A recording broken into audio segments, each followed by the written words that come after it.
Welcome to The Explainer. So today we're headed high up into the Alborz Mountains in Iran, to a place that wasn't just a fortress. I mean, it was way more than stone and mortar. It was an idea, really. A capital city floating in the clouds. A true legend. We're talking about the story of Alamut.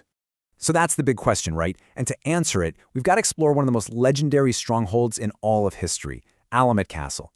This is a story about some incredible ingenuity, about fierce independence, and about a fortress that, literally touched the heavens.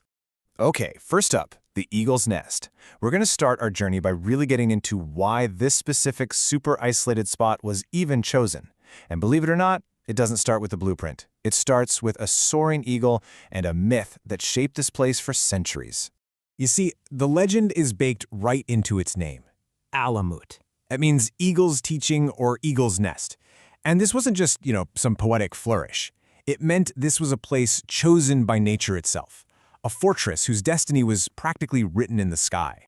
And you can see it right here. Geography was Alamut's first, and probably its best, line of defense. It wasn't just built on a mountain. It feels like it was fused with it. The landscape itself, that was its most powerful weapon.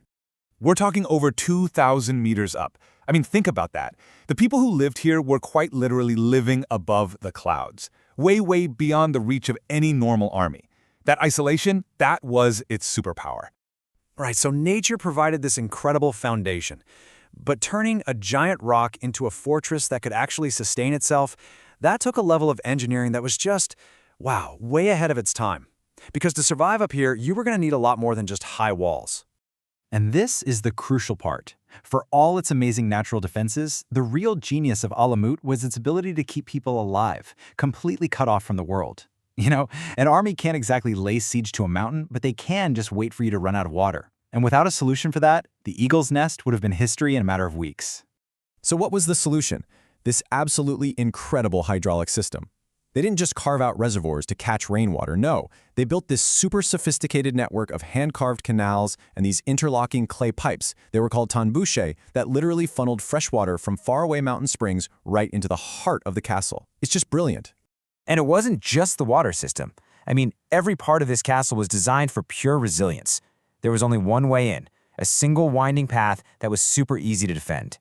The castle itself was split into two parts, an upper and a lower. And get this, the walls even had wooden beams built into them to make them earthquake resistant. They thought of everything. All right, a fortress this smart, this advanced, obviously needed a visionary leader. And that's where we meet the man who turned this remote outpost into the capital of a state that would challenge entire empires, Hasan-e Sabbah. And what's really interesting is that Hasan-e Sabbah didn't take Alamut by storm. He was smarter than that. He saw its potential and he bought it. And then he got to work transforming it. The man was a master strategist, a brilliant engineer. He beefed up the defenses, he upgraded that water system, and he built a completely self-sufficient community that could outlast pretty much any siege you could throw at her. And for the next 166 years, Alamut wasn't just a castle. It was the nerve center for something totally unique. A state that didn't really have borders. From this one spot, high in the mountains, that commanded a whole network of over 200 fortresses. It was an empire built on intelligence and ideas, not on land you could draw on a map. But don't get the wrong idea. This was no simple military base. Up there, in that harsh landscape, Alamut had one of the greatest libraries of the age. It became this sanctuary for intellectual freedom. You had philosophers, scientists, theologians all debating freely.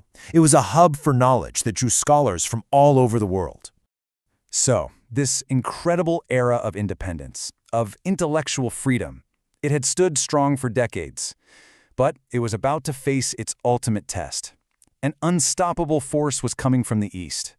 I mean, for generations, people thought Alamut was completely unconquerable. It was this powerful symbol of defiance. And even the Mongols, the most feared army in the world, couldn't just charge the gates. Why? Well, because there was really only that one single, narrow, and incredibly deadly path to get in. So when Hulagu Khan's army finally showed up in 1256, the official story, the one written by the winners, was one of complete and total annihilation.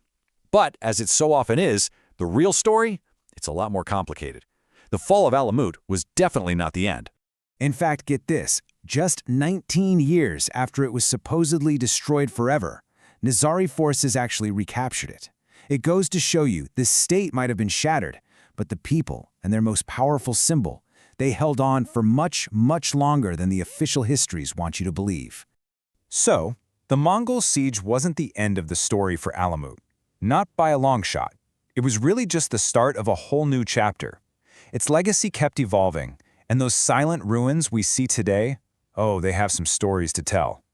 I mean, think about the different lives this one place has lived. It was a seat of power, then it was restored and used as a high-security prison. After that, it was abandoned, left to treasure hunters.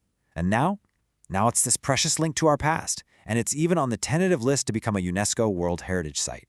And what modern archaeologists are uncovering there now is just peeling back all those layers of legend.